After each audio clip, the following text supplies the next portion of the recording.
اس لیے کہ قانون کی بالادستی بیان ہو جائے. لوگوں یہ جرم اتنا بڑا ہے, ان سے ہو گیا تو معافی نہیں ہے, میں اور آپ کس بات کی مولی ہے. جب عقیدہ وحدت الوجود قرآن و حدیث کی روشنی میں کفر ہے, اب اس کا دائی کوئی بڑے سے بڑا آدمی بھی آ جائے, اہل حدیث کے چھوٹا سا بچہ بھی اس کو دین مان سکتا نہیں مان سکتے ہیں.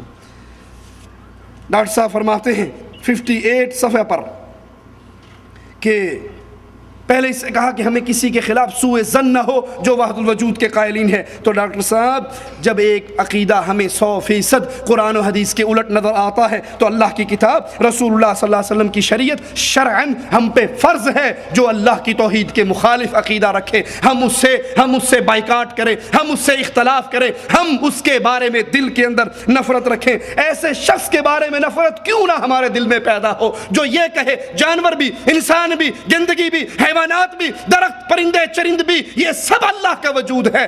ایسے بندے سے ہمارے دل میں نفرت کیوں نہ ہو؟ مواحد کے دل میں نفرت ضرور ہوگی. 58 صفحہ پر کہتے ہیں کائنات کے اس پورے سلسلہ تخلیق کے ساتھ اللہ کی ذات کا ربط یہ ہے. سنیے, ڈاکٹر اسرار صاحب اپنی کتاب کے صفحہ نمبر 58 پر کہہ رہے ہیں اس کائنات کے اس پورے سلسلہ تخلیق کے ساتھ اللہ کی ذات کا ربط یہ ہے کہ یہ اللہ کا غیر نہیں ہے, یہ کائنات اللہ کا غیر نہیں. ڈاکٹر صاحب اس کا غیر نہیں کا منطقی نتیجہ اور عکس یہ ہے کہ اس کا عین ہے, تو مطلب یہ ہوا اللہ کے اور کائنات کے درمیان جدائی ممکن نہیں, کیونکہ جدائی کا مطلب یہ ہے دونوں میں سے ایک کا وجود دوسرے کے بغیر ممکن ہو اور ایک کی دوسرے سے جدائی ممکن ہو. جب اللہ کائنات سے غیر نہیں تو مطلب یہ ہوا اللہ عین کائنات ہے اور کائنات عین اللہ ہے, اور یہ سری الحاد ہے, یہ قبیح کفر ہے, یہ رب کا انکار ہے, یہ کفر نصارہ کے کفر سے بڑا اور بدتر ہے. دکتور محمد خلیل فرماتے ہیں اس لا غیر والا نظریہ رکھنے والے سے ہم کہیں گے کیا تو یہ کہتا ہے کہ اللہ تعالیٰ کا وجود غیر ہے ان موجودات کے وجود سے, یا تیرا یہ خیال ہے کہ اللہ کا وجود عین وجود کائنات ہے؟ اگر وہ اللہ کے وجود کی اس کی مخلوق کی وجود سے علیحدگی کی نفی کر دے بلکہ کہے اللہ کا وجود عین وجود کائنات ہے, یہاں دو غیر نہیں, تو اس نے اتحاد وحدت الوجود کا لباس پہن لیا اور اپنے کفر پر صراحت کی اور رب کے وجود کا انکار کیا. بلکہ یہ نصارہ کے صلیب کے پجاریوں سے سخت کافر ہے, کیونکہ یہ کہتے ہیں اللہ کا اتحاد تمام مخلوق سے ہے, لیکن نصارہ نے اس اتحاد کو عیسیٰ اور اس کی ماں مریم کے ساتھ خاص کیا تھا, اور یہ اتحادی ان کا خیال ہے اللہ تعالیٰ تمام مخلوق کے ساتھ متحد ہے, یہاں تک کہ ذلیل حیوانات, بندر, خنزیر وغیرہ جیسے کے ساتھ بھی انہوں نے اللہ کو ان حیوانات اور گندگیوں سے بھی نہیں بچایا. غور کیجئے وحدت الوجود کا عقیدہ نظریہ جس کو ڈاکٹر اسرار صاحب اپنائے ہوئے ہیں کتنا خراب اور خطرناک ہے کہ دین و ایمان کو جڑ سے نکال کر پھینک دیتا ہے. اگر ڈاکٹر صاحب کا موقف درست ہے کہ اللہ کائنات اس کا غیر نہیں, تو اللہ تعالیٰ قرآن حکیم میں کائنات کو من دون اللہ, من دونی ہی کہہ کر فرق کیوں کرتا ہے؟ قرآن حکیم میں مالک نے 71 دفعہ من دون اللہ کا ذکر کیا, اللہ کے علاوہ کچھ اور. 39 جگہ پر من دونی ہی, اللہ کے علاوہ ہی کی ضمیر کے ساتھ مالک نے کہا.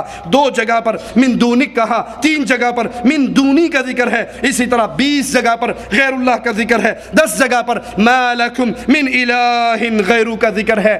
افسوس ہے ڈاکٹر صاحب پر کہ مفسر قرآن ہیں اور اللہ کے قرآن کے اندر اتنی بار اللہ اپنے اور مخلوق کے درمیان ایک واضح فرق بیان کرتا ہے اور اس کو نہیں سمجھتے کہ وہ اس سے غیر نہیں, اور یہ کائنات نہ اللہ کا عین ہے اور نہ غیر, اور ایک ہی وجود ماننا پڑے گا. انا للہ و انا الیہ راجعون.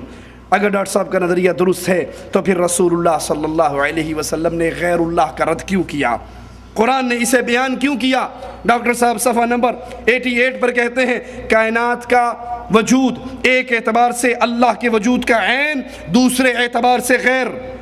اس کا مطلب یہ ہوا کہ اللہ اور کائنات افراد کائنات کے وجود کے اعتبار سے 2 طرح کے ہیں. ایک ہے مطلق وجود اور ایک ہے با اعتبار ظہور. مطلق وجود کے اعتبار سے اللہ بھی اللہ ہے, مرد بھی اللہ ہے, بیوی بھی اللہ ہے, جانور بھی اللہ ہے, نعوذ باللہ ثم نعوذ باللہ. یہ مطلق وجود ہے کہ یہاں پہ جتنے وجود ہیں وہ ہر صورت اللہ کی ہے. اور ظہور کے اعتبار سے فرق ہے. ابن عربی فصوص الحکم میں کہتا ہے عالم اپنے معبود کو جانتا ہے, جس صورت میں بھی وہ معبود ظاہر ہو تو اسی کی عبادت ہوتی ہے. اس میں کوئی شک نہیں کہ جسم کہ اعضا جسم سے غیر نہیں، قوت نفسی نفس سے الگ نہیں، اسی طرح اگر یہ تعدد اور کثرت میں نظر آئے تو وہ اللہ کے غیر نہیں ہیں۔ لا حول ولا قوت الا باللہ۔ اللہ کا وجود، مرد کا وجود، اس کی بیوی کا وجود، جو میاں بیوی کرتے ہیں، سب ایک وجود ہے، اس میں غیر نہیں، اس کے لیے سب ایک ہی معبود ہیں۔ اگر مرد کی صورت میں ہو تب بھی معبود، بیوی کی صورت میں ہو تب بھی معبود،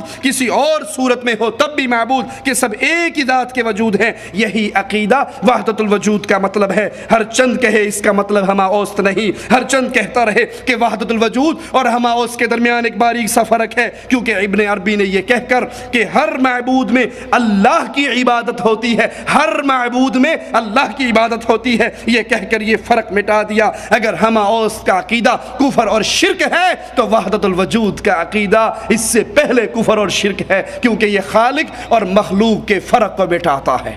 اور محمد کریم صلی اللہ علیہ وسلم بات بات پر اس فرق کو یاد کرایا کرتے تھے۔ اللہ کے رسول صلی اللہ علیہ وسلم نماز پڑھ رہے، آپ کے پاؤں مبارک سوج گئے۔ سیدہ عائشہ نے کہا اے اللہ کے نبی علیہ الصلاۃ والسلام، آپ تو معصوم عن الخطا ہیں، اگلے پچھلے معاف ہیں، آپ اپنی جان پہ اتنی مشقت کیوں کرتے ہیں؟ تو اللہ کے نبی صلی اللہ علیہ وسلم نے کیا فرمایا، عائشہ کیا میں اس اللہ کا شکر گزار بندہ نہ بنوں جس نے میرے اوپر اتنے انعامات کیے ہیں؟ میں اس کا شکر گزار بندہ نہ بنوں؟ اگر یہ وجود ایک ہی وجود تھا تو اللہ کے نبی کس کی عبادت کرتے تھے؟ اللہ کے نبی صلی اللہ علیہ وسلم نے فرمایا مجھے ایسے نہ بڑھانا جیسے عیسائیوں نے عیسیٰ ابن مریم کو بڑھایا، انا عبد اللہ، میں اللہ کا بندہ ہوں۔ یہ اللہ کا بندہ الگ وجود ہے، اللہ کی ذات الگ وجود ہے۔ اللہ سے دعا ہے اللہ ہمارے گناہوں کو معاف فرمائے، اللہ ہماری خطاؤں کو معاف فرمائے، اللہ ہمیں توحید پہ قائم اور دائم رکھے، زندہ رکھے، اس حال پہ رکھے اللہ ہم سے راضی ہو، ہم اپنے اللہ سے راضی ہوں۔ اللہ توحید کی دعوت کو سمجھنے، اس کو عام کرنے، اس کو پھیلانے کی توفیق عطا فرمائے، اور ان خوش نصیبوں میں شامل فرمائے جو اللہ کی توحید کی دعوت دیتے ہوئے اس دنیا سے اٹھے۔ اقول قولی ھذا واستغفر اللہ لی ولکم ولسائر المسلمین فاستغفروہ انہ هو الغفور الرحیم۔